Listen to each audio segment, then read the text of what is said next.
कमलेश जी महाराज हमारे बीच उपस्थित है। आप आपके बीच में रखेंगे कि कुंडली मिलाते समय किन बातों का विचार करना चाहिए और उससे संबंधित जो भी परेशानियां हैं उसका निराकरण हम कैसे कर सकते हैं। आइए आचार्य कमलेश जी महाराज। युवा मंच का बहुत बहुत धन्यवाद और बोरिया की धरती को प्रणाम।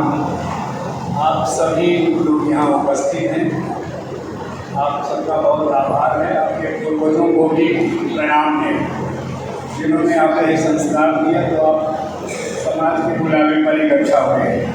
मैं कल से यहाँ आया हुआ हूँ और जब मैं यहाँ आया तो मुझे बुलाया गया तो मैं ये चाहता था कि मैं आप लोगों से एक अनुभव साझा करूँ जो बहुत बेहद महत्वपूर्ण है। चूँकि मैं 16 देशों में काम कर रहा हूँ, 16 देशों से लोग हमारे पास आते हैं। मेरी संस्था है वैदिक नाम और विश्व में हम 16 देशों में काम करते हैं, पूरे भारत में काम कर रहे हैं, ज्योतिष में रिसर्च करके हम काम कर रहे हैं। मैंने ये पाया है ज्योतिष में आप लोग जो कुंडली को लेकर के भ्रांतियाँ पाल रहे हैं, सब लोग, पूरा समाज, उससे आप जो लाभ लेना चाहते हैं ज्योतिष से वो लाभ ना लेकर के नुकसान कर जाते हैं। आप लोग अभी हम घर से यहाँ देख रहे हैं तो पूरे 9 ग्रहों में एक ग्रह मंगल है जो आप सबको बहुत परेशान कर रहा है। तो आप लोग परिचय में पूछते हैं या मंगली हो, नान मंगली हो, ज़्यादा हो, कम हो, आंशिक हो। आप सोचिए कि मंगल से आपको नुकसान ही है तो जहर आप चाहे थोड़ा खा लो या बहुत, मरना तय है। तो आप अपने मन से ये भ्रम निकाल दीजिए। मंगल 5 प्रकार का मंगली होती है कुंडली, तो 2 ही प्रकार का मंगल नुकसानदायक है, 8वां और 7वें घर का मंगल। बाकी मंगली होना बहुत शुभ है। मंगल ही भूमि, भवन, मकान, प्रॉपर्टी हमें दिलाता है। एक तरफ आप अपने बच्चे के लिए चाहते हैं अच्छा घर-वर मिले और एक तरफ आप मंगल से परहेज कर रहे हैं, यानी एक बीमारी फैल गई है। इसी प्रकार कुंडली में आप लोगों ने अतिशयोक्ति में हद पार कर दिया है। डिमांड में कभी भी रिश्ता डिमांड में नहीं चलता। आपको भगवान ने बनाया है तो भगवान भी आपसे सोचे होंगे कि चलो मैंने तुमको कमिटमेंट किया, बना दिया इंसान, तो तुम भी मेरा भजन पूजन करोगे। हम लोग क्या करते हैं, अपना स्टेटस मान बैठे हैं, अपना लेवल बना बैठे हैं। आपने तय कर दिया मैं इस लेवल का हूँ, अब जिस लेवल का रिश्ता चलेगा ये आप तय कर रहे हैं। पर आप ये भूल जाते हैं कि आपकी कुंडली क्या कहती है, आप क्या डिजर्व करते हैं। अगर आपके कुंडली में धन योग बना है तो आप भिखारी से भी शादी करोगे तो आपका योग आपको धनी बनाएगा। और यदि आप धनी के यहाँ शादी करोगे और अगर आपको भिखारी में योग बना है तो भिखारी बनेगा। शास्त्र प्रमाण है, ग्रह राज्यम प्रयच्छन्ति ग्रह राज्यम हरन्ति च ग्रहैर्व्याप्तम इदं सर्वं त्रैलोक्यम सचराचरम्। इसका मतलब है कि बच्चे की कुंडली में हमको ये देखना जरूरी है वैधव्य योग ना हो, विधवा योग ना हो। बच्चे की कुंडली में ये देखना जरूरी है विवाह विरापत में संतान है कि नहीं। और हमको ये देखना जरूरी है कि बच्ची घर के प्रति रुचि लेगी कि नहीं। आज हम गुड़ मिलाते हैं, गुड़ मालूम है जानवर में भी गुड़ होता है। अब एक डॉग को एक रोटी दीजिए, 10 दिन दीजिए, वो आपके सामने पूछ खिलाएगा। ये होता है 10 दिन का कुत्ते का संस्कार, वफादारी का।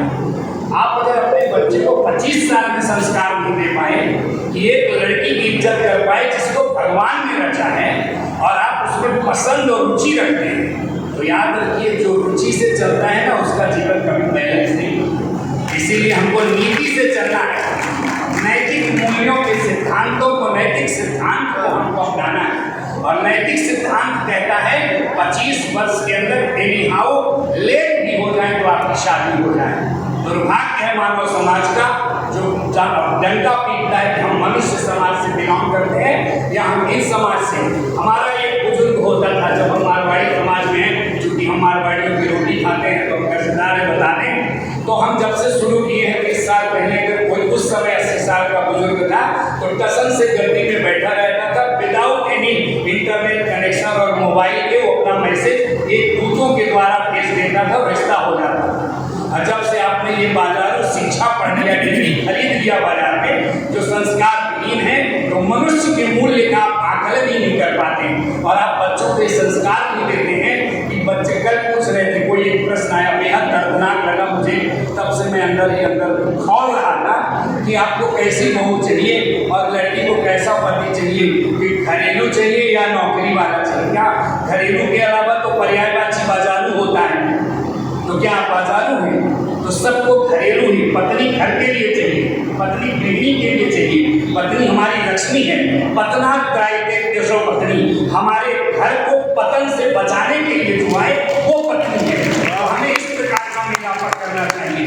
हमने कुंडली में 90% कुंडली में बिना गुण के मिलाता हूँ, 0 गुण में मैंने शादी कराया है, एक भी डिवोर्स और तलाक नहीं हुआ है 0 गुण में। क्यों? क्योंकि कुत्ते ने भी बताया है कि गुण होता है। अगर मेरा जन्म इतने बजे हुआ है और कुत्ते का भी उतने बजे हुआ है, जो मेरी कुंडली होगी उसकी भी होगी। तो गुण का मतलब आपका गृह मैत्री होनी चाहिए, आप में संस्कारों का संतुलन हो। कि लड़की को ये लगे कि नहीं, मैं ये शर्त रख करके विवाह नहीं करूंगी कि मुझे नौकरी करना, आजादी दोगे नहीं दोगे। हमारा समाज पिछले 20-25 साल में इतना विकृत हो चुका है कि आज हमको एक सामूहिक मंच में विवाह के लिए आना पड़ता है, जबकि हम पहले धारणा रखते थे कि हमारे घर से बेटियां आगे होगी। लेकिन हम लोगों को जब तक भगवान पैसा नहीं दिया था तो भीख मांगते थे कि भगवान हमें पैसा दे दो।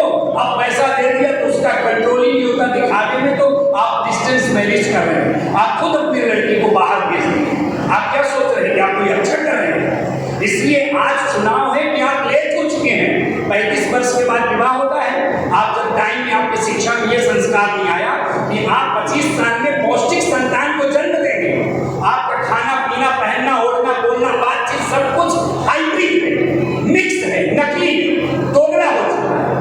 आपको मात्र एक कुल और गोत्र आपका संस्कार ही ओरिजिनल ब्रीड का है, और वो ये कहता है कि अंडर टाइम विवाह करिए, नहीं तो आप करियर के चक्कर में अपने आने वाले बच्चे का भविष्य खा जाएंगे। जो 35 वर्ष के हो गए उनका 10 साल बाद मेरे पास बच्चा होगा और उसको भी मैं संस्कार कराता और अगला यजमान बनता। तो ये हमारा फेलियर है। इसीलिए ज्योतिष में आप संस्कारों के साथ ग्रह मिलाइए, गुण नहीं।